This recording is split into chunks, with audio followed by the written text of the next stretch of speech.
Welcome viewers in my channel জ্ঞান for excellence.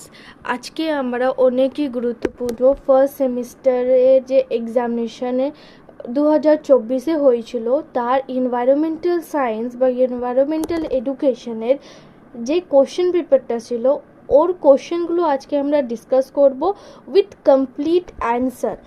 এর সব থেকে আগে আমরা এই কোর্স কোডটা দেখে নিচ্ছি, কেন কি কোর্স কোডটা অনেকই গুরুত্বপূর্ণ। কোর্স কোডটা হচ্ছে ENVSC 1061, ফুল মার্কস হচ্ছে 60। তো চলো দেরি না করে কোশ্চেন পেপার উইথ অ্যান্সার কোশ্চেন্সগুলো ভালো করে দেখে নিচ্ছি। টাইম হচ্ছে আপনাদের 3 আওয়ার্স। কোর্সের নামটা হলো ভ্যালু অ্যাডেড কোর্স, অনেকজনা এটাকে CVU বলে ডাকে। এটা হলো ফার্স্ট পাতা যেটা কোশ্চেন পেপারে থাকবে। চলো এবার দেরি না করে ডিসকাস করা যাক কি ফার্স্টে কোশ্চেনটা কী ছিল। ফার্স্ট কোশ্চেনটা আমি ইংলিশে এখানে রিড করছি, আপনারা বাংলাটাও সাইডে দেখতে পাচ্ছেন, তার সঙ্গে আমি অ্যান্সারগুলো মার্ক করে রেখেছি। Who was the first scientist to coin the term ecosystem? এর অ্যান্সারটা হবে C, means AG Tansley.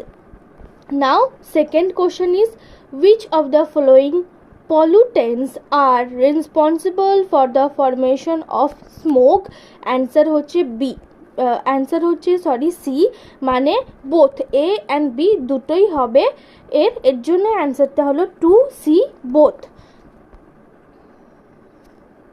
Now then third number question, which of the following cause are air pollutant? Nitrogen. Fourth number question, which of the following particles is called a particulated pollutants? D, ethylene. Then which of the following agent is responsible for turning the Taj Mahal yellow? Sulfur dioxide.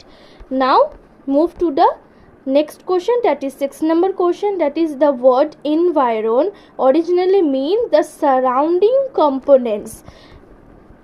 7 number question, DDT and ammonium can are example of biodegradable pollutants. 8 number question, which of the following agent is mainly responsible for stone cancer?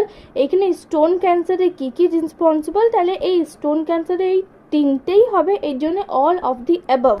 এই কোশ্চেনগুলো ভালো করে লক্ষ্য রেখে করবেন, কেন কি আমরা অনেকবার ভুল করে কি প্রথম অপশনটা পড়ে নিলাম, তারপরে যখন আমরা দ্বিতীয় অপশনটা না পড়ে ফার্স্ট অপশনটা দাগ দিয়ে চলে গেলাম, কিন্তু অনেকবার অ্যান্সার ডি বা বিতে অল অফ দি অ্যাবাভ বা বোথ A and B এরকম করে থাকে, এর জন্যে কোশ্চেনগুলো পড়া অনেকই গুরুত্বপূর্ণ।